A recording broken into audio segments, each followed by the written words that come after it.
Audio Jungle.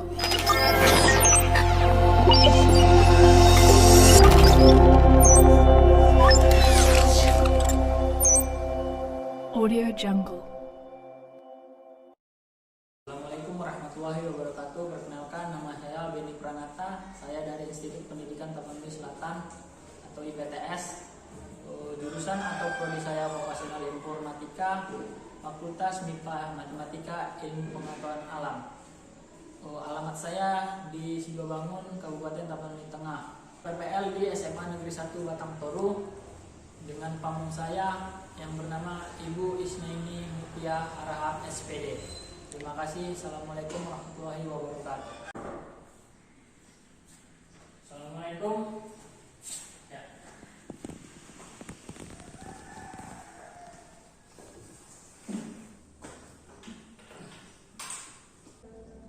Assalamualaikum warahmatullahi wabarakatuh. Selamat pagi anak-anak bapak semua. Kayak mana kabarnya? Baik. Alhamdulillahirrahmanirrahim. Baik, di pagi yang cerah ini kita masih dapat berkumpul atau dipertemukan di ruangan kelas yang kita cintai ini ya. Nah, jadi sebelum kita memulai pelajaran, coba dulu dicek itu mejanya itu masih ada sampahnya itu di bawah ini aja coba tengok. Ya lagi itu coba bersihkan. Rapikan dulu itu meja, bangkunya coba dirapikan sebelum kita mulai pelajaran biar kita nyaman, hati kita senang, belajar itu pun jadi riang atau jadi enak belajarnya. Coba ini dikit lagi digeser coba. Nah. Udah rapi kan? Udah semua? Baik. Jadi sebelum kita memulai pelajaran, coba ketua kelasnya pimpin doanya dulu. Silakan.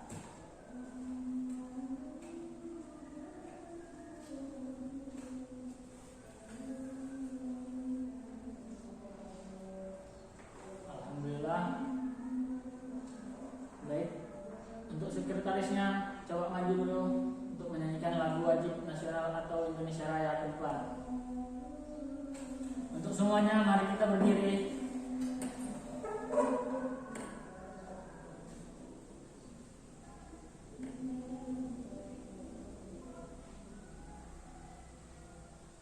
Baik, terima kasih kepada sekretarisnya kita. Silakan kembali duduk. Untuk memulai pelajaran, Bapak di sini mengambil absen dulu ya. Coba ada yang absen? Apa atau tidak datang? Sakit, izin? Ada? Tidak ada? Bagus sekali. Kalau bisa setiap hari kayak gini ya, jangan ada yang absen. Kecuali sakit, kita tidak bisa paksakan. Betul ya? Ya. Baik.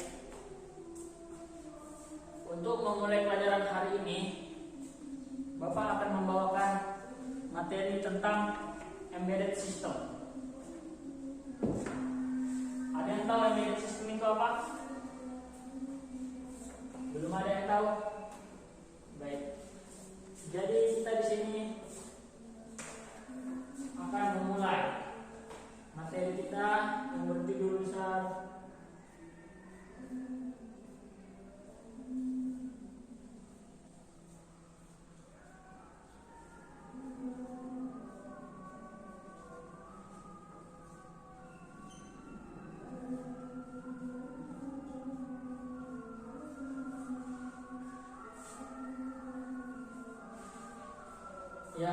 embedded system.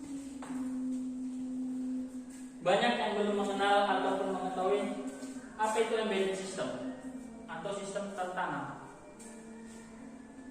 Padahal hampir setiap hari kita menemukan bahkan menggunakan embedded system ini berbagai aplikasi elektronik seperti jam digital, MP3 player, lampu lalu lintas, dan AC merupakan contoh alat-alat yang di dalamnya sudah ditanamkan embedded system.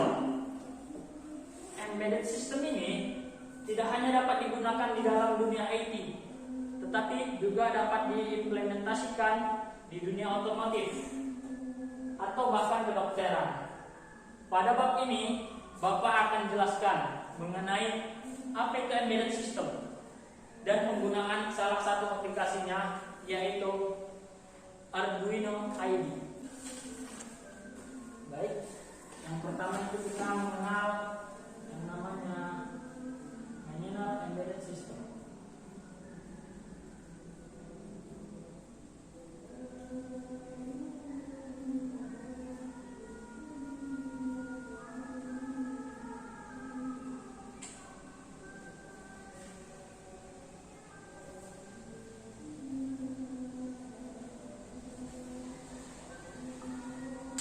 Jadi, embedded system merupakan sistem komputer yang didesain dan dibuat dengan tujuan dan fungsi tertentu secara spesifik. Embedded system ini terdiri atas perangkat keras dan perangkat lunak. Perangkat keras dalam embedded system meliputi mikroprosesor atau mikrokontroler dengan penambahan memori eksternal. Adapun fungsi embedded system ini adalah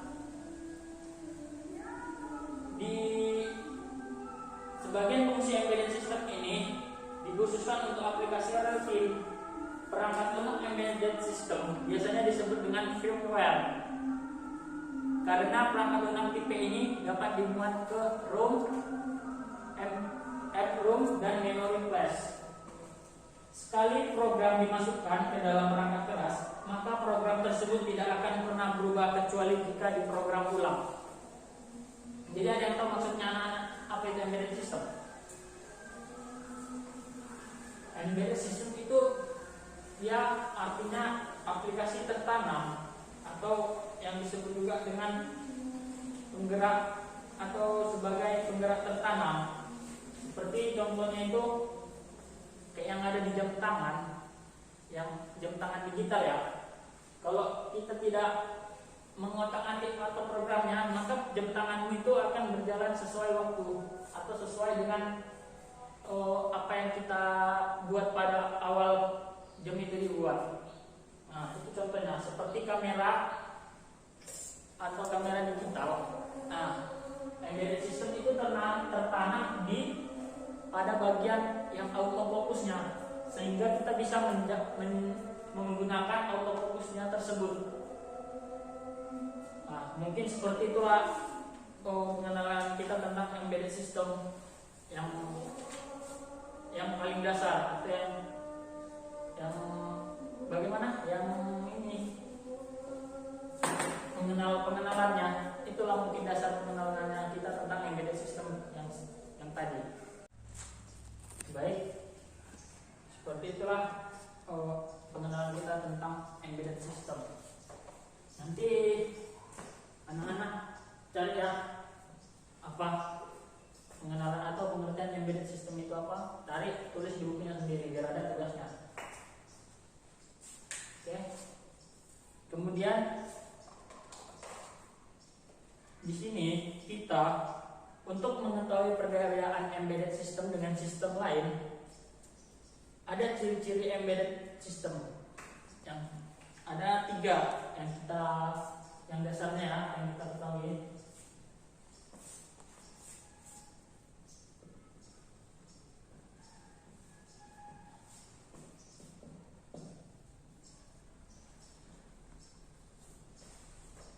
Yang pertama itu mempunyai computing power atau dilengkapi dengan sebuah prosesor.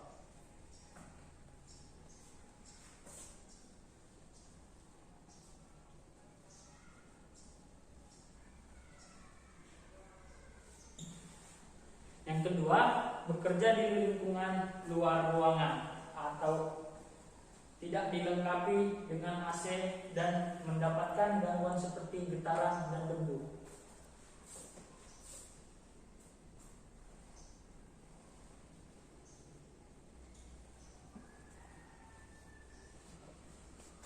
Yang ketiga, yang terakhir, memiliki tugas yang spesifik. Itu tadi yang Bapak bilang.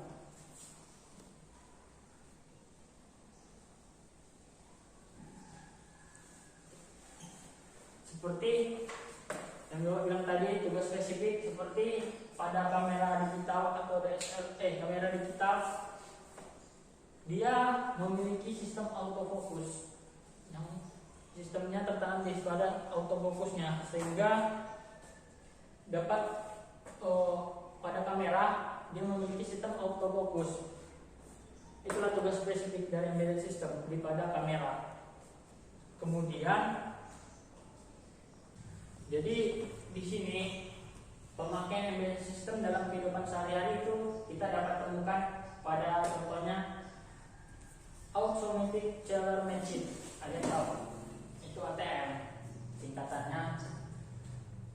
Baru kemudian peralatan jaringan komputer termasuk router. Tahu router?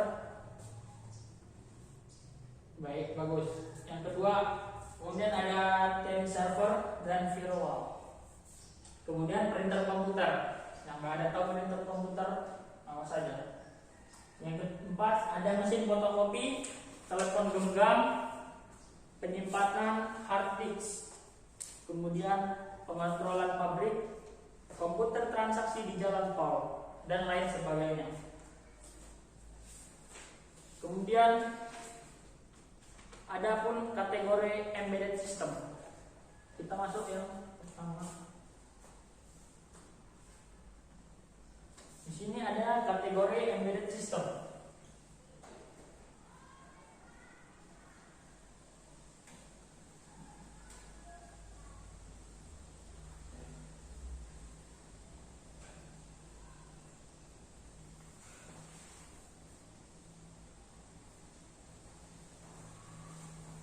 Nah,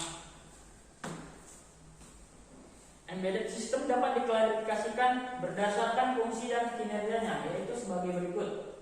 Yang pertama, ada embedded system standalone atau berdiri sendiri.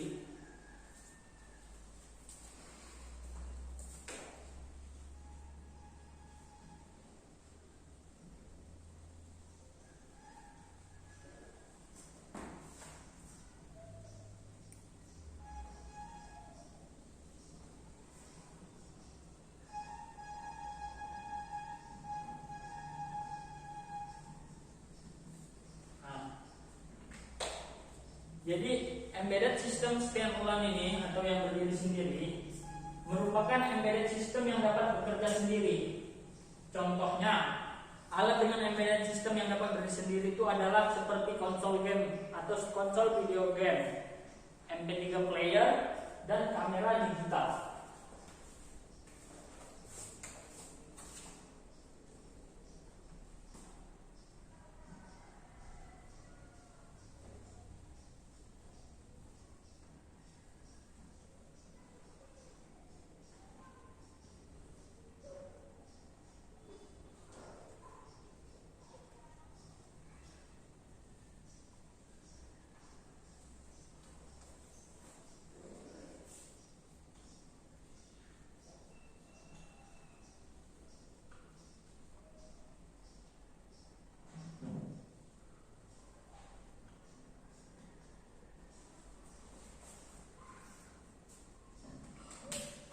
Yang kedua, ada embedded system real time. Jadi atau yang B ya, embedded system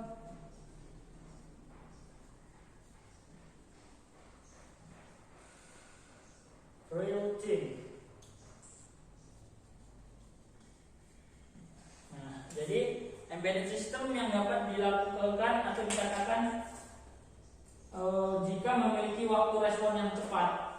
Di sini terdapat dua contoh jenis dalam embedded system real time ini, yaitu yang pertama ada embedded system hard real time. Yang hal yang perlu diperhatikan dalam embedded system hard real time ini adalah jika pengerjaan operasinya melebihi waktu yang ditentukan, maka dapat menyebabkan terjadinya kegagalan yang fatal dan kerusakan pada alat.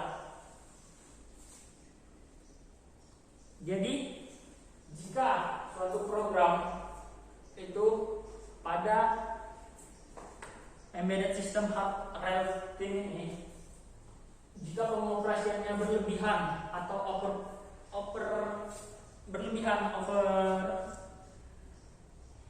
operasinya lebih berlebih gitu kan, maka dapat menyebabkan terjadinya kegagalan yang fatal atau kerusakan pada alat.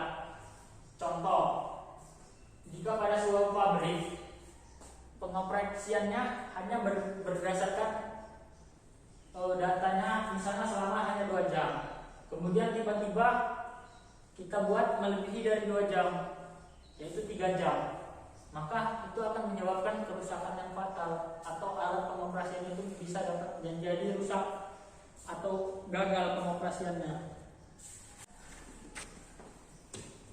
Contohnya yang lain adalah pada rudal atau peluru kendali, jika penyelesaian operasinya tidak sesuai waktu atau tidak tepat waktu, maka dapat menyebabkan bencana seperti atau bencana yang tidak diinginkan lah pada rudal peluru kendali ini. Tahu kan rudal peluru kendali? Ya seperti apa yang dibilang bom. Jika tidak tepat maka akan meledakkan, hancurlah semuanya. Makanya embedded system hard real time ini harus tepat waktu.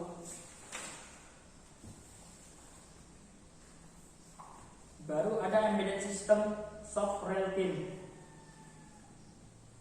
Contohnya itu pada alat embedded system kategori ini adalah microwave dan mesin cuci.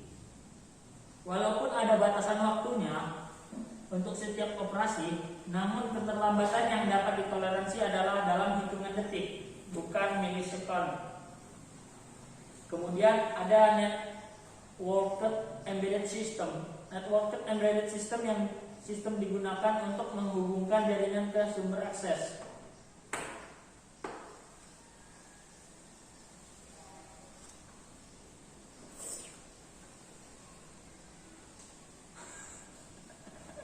Nanti kata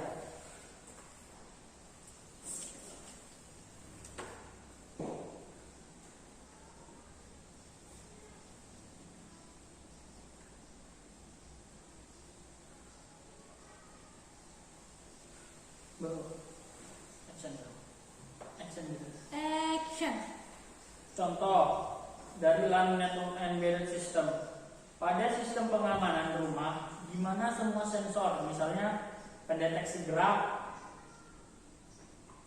kemudian sensor tekanan, sensor cahaya, dan sensor asap, itu terhubung melalui kabel yang dijalankan oleh protokol TCP atau IP.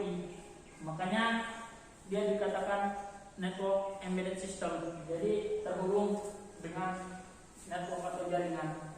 Jadi bisa tersensor gitu. Baik, yang kedua kita masuk aspek-aspek penting dalam embedded system. Ada aspek-aspek yang B. Aspek-aspek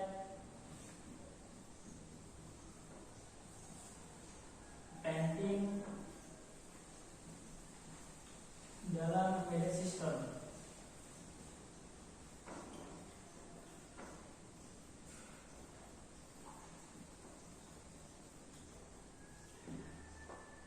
Nah, jadi apa aja itu aspek-aspek yang penting dalam embedded system itu?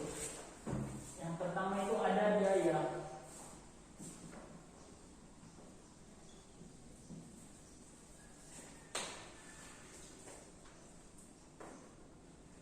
Kenapa biaya? Karena hal ini disebabkan perbedaan harga sedikit saja dapat sangat berpengaruh pada embedded system ketika dipasarkan secara luas dalam jumlah yang besar. Yang kemudian yang kedua ada batas waktu.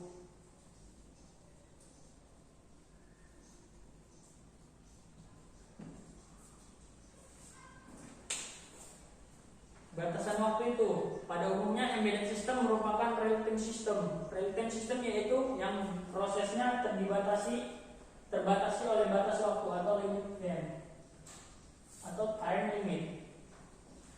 Ya, kamu ada pertanyaan? Tidak? Oh, baik, dengarkan dulu ya, sedikit lagi kita akan selesai ini pelajarannya anak-anak. Kalau ada nanti pertanyaan silahkan ditanya kepada Bapak ya, yang nggak paham biar Bapak bahas atau Bapak jawab. Kemudian ada interaksi langsung dengan dunia nyata.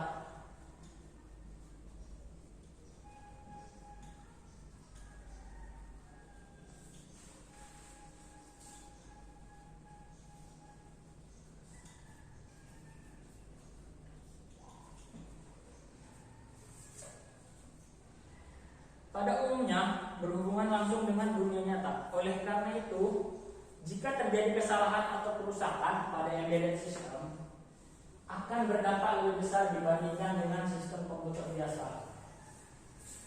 Kemudian ada batasan energi.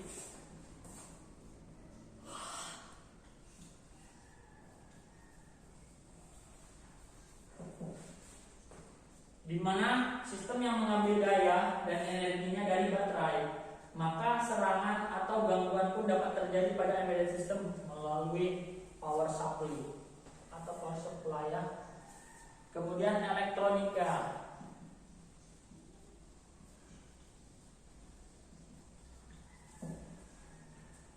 Karena embedded system merupakan sistem yang sangat erat kaitannya dengan elektronika, maka serangan-serangan atau gangguan juga mungkin dapat didapatkan secara elektrik, misalnya analisis dengan multimeter dan logic analyzer.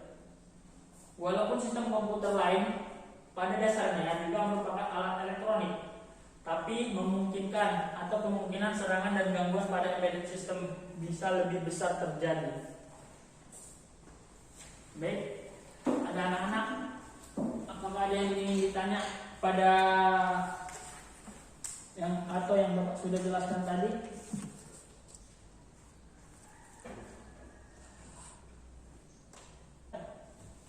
Kamu apa pertanyaannya? Ya, tentang kategori embedded system. Yang mana embedded system, sistem standalone. Ya. Jadi embedded system standalone itu merupakan embedded system yang dapat bekerja sendiri. Yang dapat bekerja sendiri itu maksudnya apa? Dia sekali program, dia dapat bekerja sendirian dengan sendirinya atau standalone. Contohnya itu alat dengan menggunakan embedded system itu yang standalone adalah konsol video game. Nah, jadi dia dapat berjalan sendiri tanpa dioperasikan atau kita buat lagi programnya atau diulang-ulang lagi. Nah, enggak. Jadi bisa berjalan sendiri. Yang kedua ada MP3 player. Kemudian ada kamera digital. Jadi kamera digital itu kan enggak harus kita mengubah programnya itu biar fokus atau biar kayak mana. Enggak. Jadi itu kamera digital kita tekan sekali aja dia bisa langsung auto fokus gitu kan. Nah, makanya yang dibilang standalone itu sistemnya berdiri sendiri ya, seperti itu tadi. Pada paham? Ya, baik. Ada lagi yang ingin bertanya? Sebelum kita masuk tentang microcontroller. Tidak ada? Baik, Bapak lanjut ya. Satu bahasan lagi. Sini aja ya.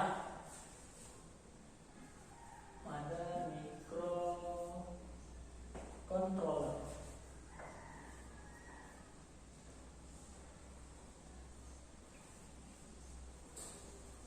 Oke. Microcontroller adalah sebuah komputer kecil dalam suatu sirkuit yang berisi inti prosesor, memori, dan input atau output. Microcontroller tidak ditanamkan dalam komputer karena microcontroller ini tidak didesain untuk melakukan pekerjaan-pekerjaan yang rumit. Microcontroller didesain khusus untuk embedded system. Microcontroller ini berukuran lebih kecil karena menyesuaikan dengan embedded system yang tidak membutuhkan kapasitas dan address bus yang terlalu besar. Microcontroller juga banyak dipasang ke barang-barang elektronik karena harganya terjangkau. Jadi microcontroller ini sebuah komputer kecil di dalam suatu sirkuit yang berisi inti, prosesor, memori, dan input output. Nah, jadi itulah pengertian microcontroller, yaitu komputer kecil dalam suatu sirkuit yang berisi inti, prosesor, memori, dan input ataupun output. Jadi tugasnya itu sebagai untuk membutuhkan untuk dipasang atau untuk membantu microcontroller ini tidak ditanamkan dalam komputer ya, karena dia tidak didesain untuk melakukan pekerjaan-pekerjaan yang berat. Jadi sampai sini dulu pertemuan kita ya. Kurang dan lebihnya Bapak minta maaf, karena kita di sini sama-sama belajar tentang mengenal embedded system. Nah, kalau ada Bapak yang salah mohon ditegur, dikasih tahu. Mungkin Ananda sekalian kalian ada yang lebih tahu, ada yang lebih paham, tolong diberitahu kepada Bapak. Baik, untuk pertemuan selanjutnya mungkin kita akan bahas tentang Arduino ya. Itu minggu depan. Baik, untuk tugas minggu depan akan Bapak tadi kalian carilah tadi pengertian embedded system, mengenal embedded system, baru aspek-aspek penting embedded system coba kalian tulis apa aja. Microcontroller tadi itu coba ditulis biar ada latihan atau kegiatan di rumah. Kemudian